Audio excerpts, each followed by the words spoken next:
Hi everybody, I'm Robert Kennedy coming to you with the Week 7, Chapter 7 reading, this time about the 6th generation S550 Mustang from Unbridled, the passion, performance, and politics behind America's favorite pony car. Before I go any further though, I just wanted to update you. The 60 by 60 sale started on Monday of this week. So really about 3 days ago, and we have already sold 3 additional books, one each day, not including the additional 10 books going to Adalbert Engler at the Mustang Garage over in Belgium. Thank you, Adalbert. That's his second batch of 10 books for the museum gift shop, having sold out the first batch. But I think those would have sold anyway, so I don't want to count those as progress toward the 60 by 60. So we're 3 days in with 3 books sold already.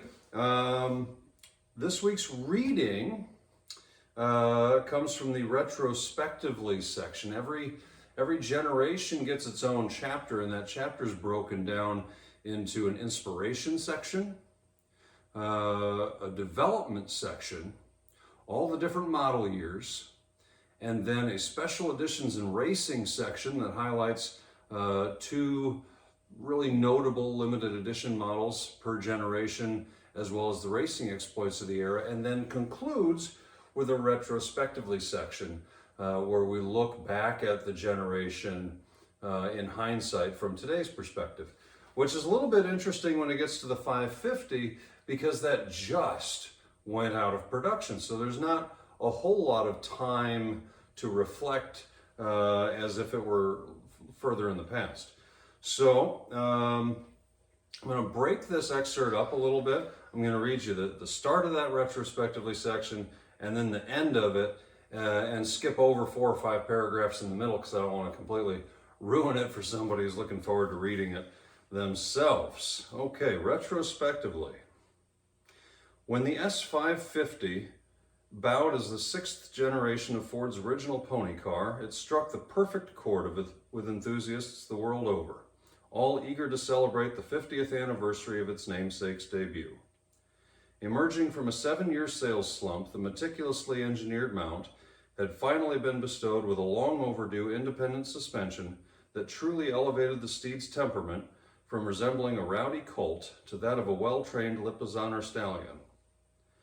Boasting design inputs from a diverse group of artists and engineers from around the world, yet still managing to preserve its intangible qualities as an American thoroughbred, this fully modernized mare didn't just trot or canter beyond its North American corral, it sprinted across 6 continents worth of global markets with all the aplomb and athleticism of a Triple Crown winner at the Kentucky Derby. Its prodigious performance triggered a chain reaction that saw its domestic competitors unleashing high-powered super muscle cars like the Dodge Demon and Yenko SC Camaro, as it put even Europe's most mythical marquees to shame. Yet, simultaneously, as the pendulum of America's leadership swung from hard left to right and back again, Mustang found itself mired deep in the muck of a political movement unlike any it had endured since the dark days of the Malaise era.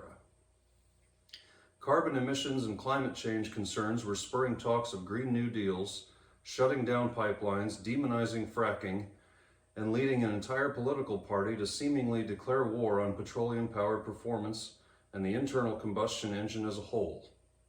Hybrids from the basic Toyota Prius to Acura's top-of-the-line NSX, and plug-in electric vehicles ranging from the entry-level Nissan Leaf to Porsche's Taycan Turbo S, not to mention Tesla's entire fleet, proliferated all around the fundamentally incongruous quarter horse. I'm going to skip a whole bunch here. Picking back up. So perhaps one day we'll look back and reflect on the S550 and its competitors as representing the final era in which the big 3 unanimously and unapologetically embraced gasoline-fed engines and manual transmissions. Perhaps they'll all be viewed as the last of their breeds, pure thoroughbreds of the highest order destined to bring premium price tags that know no bounds at auction. Or, conversely, perhaps they'll be remembered as outdated symbols of a bygone era, in which our unquenchable lust for excess outweighed our sense of obligation to preserving our environment. Perhaps they'll be reviled and scorned as the products of our stubborn refusal to embrace a vastly superior technology. But I doubt it. I have to believe that even the most jaded critic, hell-bent on giving ICE vehicles the cold shoulder, will always be hard-pressed not to grin if taken for a few hot laps in a properly prepped pony car of any era, as the RPM, decibels, and G-forces all climb in unison. I have to believe that even decades into the future, the lines, colors, and textures of these automobiles will still elicit emotion.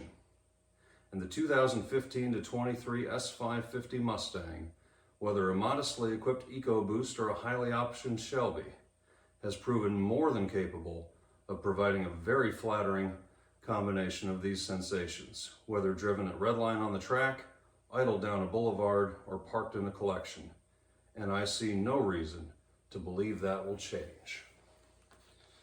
So, again, as a few readings ago with the Mustang 2 chapter, touching on some of the political involvement in the book, where we acknowledge things happening in the political arena as a whole, as well as within the industry, because it's all pertinent, and it all makes the story of Mustang and its success over the last 60 years now that much more interesting to read about. So check out unbridledmustangbook.com if you're not there already. We are offering a killer sale on these things. Thank you so much, and we'll see you next week for the Chapter 8 reading on the 7th generation, the 2024. Thanks a lot.